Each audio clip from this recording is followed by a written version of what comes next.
One person came and told me, while I was doing dawah, one non-Muslim came and told me, mind your own business. What should I do? I told him, I gave him incidents. Suppose you and your family, along with your wife and a small kid of 4 years old, goes on a hill station for a holiday. While you're on the hill station, on the hill, when you and your wife are talking, your son, 4 years old, walks away from you and is walking towards the edge of the cliff of the mountain.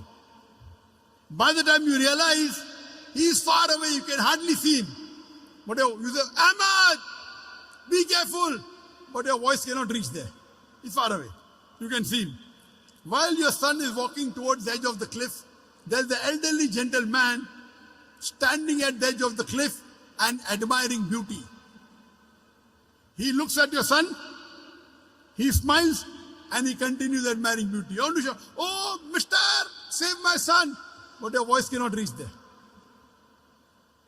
Mister, save your son. Save my son, please. Voice cannot reach. The elderly gentleman looks at your son, smiles. He can see your son walking towards the edge of the cliff. After some time, your son falls over the cliff.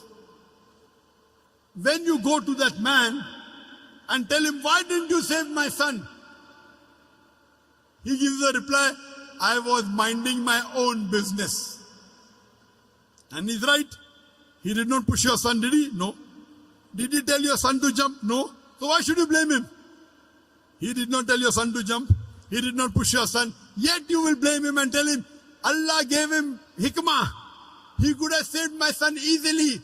He didn't even have to take a step forward. He only had to stretch his hand and my son would have been saved. Will you blame him or not? Yes or no?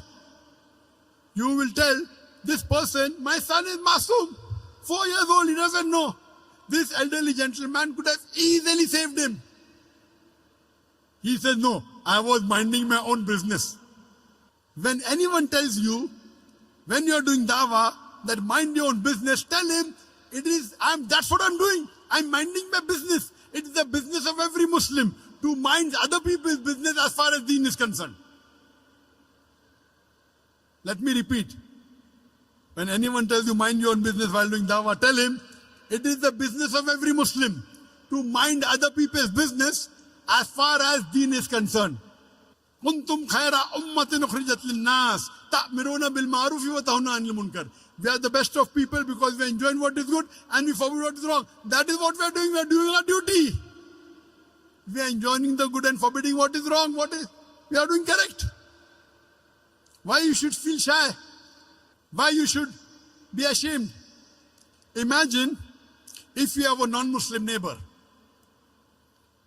and you don't do dawah to him and he dies as a mushrik. On the day of judgment, Allah will ask him, did you accept Islam? He said, no. He said, no one told me. That's right, but didn't you get the message? Allah gives the message himself. He didn't accept Islam.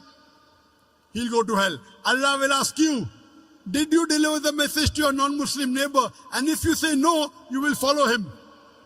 You will follow him because to deliver the message to the non-Muslim is fard. If you do not deliver the message to your non-Muslim neighbor, you will follow him and you will also go to hell. Allah subhanahu wa ta'ala says in Surah Al-Asr, chapter number 103, verse number 1 to 3, the criteria to go to Jannah. Rahe Nijat, the way to paradise. Allah says, Wal Asr. Innal insana lafi khusr. Illa alladhina amanu wa amilu salihati wa tawasaw bil haqqi wa tawasaw bis sabr. By the token of time, man is verily in a state of loss. Except those who have faith, those who have righteous deed, those who exhort people to truth, and those who exhort people to patience and perseverance. There are minimum 4 criteria required for any human being to go to Jannah. Number 1 is Iman, belief, faith. Number 2, Amal Salihat, righteous deed. Number 3, Watawasaw bil Haq, inviting people to truth, doing dawah and islah. And the 4th, Watawasaw bis Sabr, inviting people to patience and perseverance. There are minimum 4 criteria required for any human being to Jannah. If anyone is missing, under normal circumstances, you shall not enter Jannah. You may be a very good Muslim. You may be praying 5 times a day. You may be having a mark on the forehead. You may be fasting in the month of Ramadan. You may be giving zakat. You may have gone for Hajj. But if you don't do dawah, according to Surah Al-Asr, chapter number 103, verse number 1 to 3, you shall not enter Jannah. You have to pass in all 4 criteria. If you only dawah, also all 4 are important. Iman, righteous deed, dawah and islah, and inviting people to patience and perseverance. If anyone is missing, you shall not enter Jannah. All 4 are required. If you don't do dawah and Allah wants you to put you in Jannah, that's Allah's prerogative. He can forgive your sin and put you. But under normal circumstances, if you don't do dawah, according to Surah Al-Asr, you shall not enter Jannah. It's the fard, it's the duty of every Muslim that he should convey the message of Islam to those who are not aware of it. Dawah is fard in Islam. At least a part-time da'i.